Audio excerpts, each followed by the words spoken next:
Hi guys, this is my new Shark NZ780UKT. I bought it in Costco recently. That didn't come with it, I just nicked it off my other Shark. I'm at my mum's house currently to demonstrate it. I've used it quite a few times at home and it seems really good so far, so I've finally got a chance to demonstrate it to you guys. I've not tried it on hard floor yet, I thought it'd be interesting. These mats are new as well. And that rug in there, so let's get going with the test.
Before I get onto the rest of the video, this is my mum's new vacuum cleaner. She didn't have one before. It's a Dyson Cyclone V10 total clean. I can't go finding a puffy head, so I'm just going to use this one.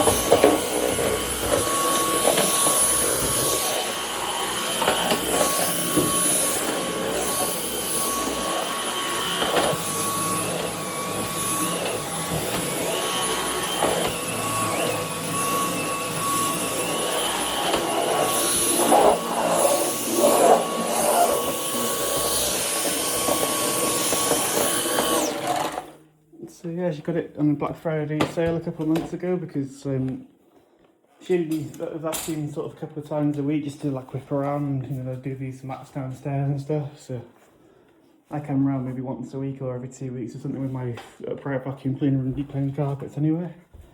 So for her this is fine. So I've done the stairs off camera in the little quarter landing up there. So I'm going to move the plug now up the stairs and I'll continue the video. Please excuse any mess, it's a sort of a work in progress, this house at the moment, so it's not quite as tidy as it would normally be, but I vacuumed this room and the other bedroom, which I'll just quickly show you. That bedroom used to have a purple carpet, it's now got a hard floor, so I just been over that bedroom and the hard floor with the Dyson. So I'm just going to do this rug and the carpets with a Shark now.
So that concludes my demonstration of my new Shark NZ780UKT Plus. Let's just show you quickly. So it's not picked up a lot of fluff, but it's mainly like fine dust, which I found it doing in my house as well. The filter's getting quite dirty and I've only had it a couple of weeks, but my house is quite dusty. Just to remind you, it's the NZ780UKT. It's got a nice big bin on it, nice wide cleaner head. It's relatively easy to push on this sort of like short to medium pile carpet. On thicker pile carpets it is a little bit harder to push, but it does really feel like it's getting deep into the pile, so I'd say it's pretty much a good all-rounder. You can change the suction there, I got it at max, but you can put min for really thick carpets. It's got these rubber strips as well, and the brushes are quite stiff on it. It seems quite good on the hard floor as well. I think this house gets vacuumed a couple of times a week with that Dyson, so probably wasn't an awful lot to clean it, but I just wanted to give it a proper demonstration because my bedroom's sort of work in progress at the moment, sort of moving stuff around, sorting stuff out and stuff, so I haven't really got any space to demonstrate vacuum cleaners. That's why I've been quite quiet at the moment, but at least I've had an opportunity now to show you my new Shark. That thing there, it smells really good as well. Overall, I do recommend this vacuum cleaner. When I first bought it, I thought it was the detect like my dad's, but it's not. So to put it on the hard floor, you just press it once. That's hard floor. And then that's carpet, you press it twice for carpet and then off. So off, hard floor, carpet. There you go. And you press that to lift it away. But yeah, it seems a good vacuum cleaner so far. There'll be more videos to come with this vacuum cleaner. It did come with a turbo brush, but it didn't come with upholstery tools, so I nicked that off my old one. And then when I sold the other one, I just bought a cheap one off Amazon. I gave the other one to my granddad and I sold the one I gave him originally, so that funded this one. So I hope you enjoyed this little video and I'll hopefully make more videos again soon. Thanks for watching.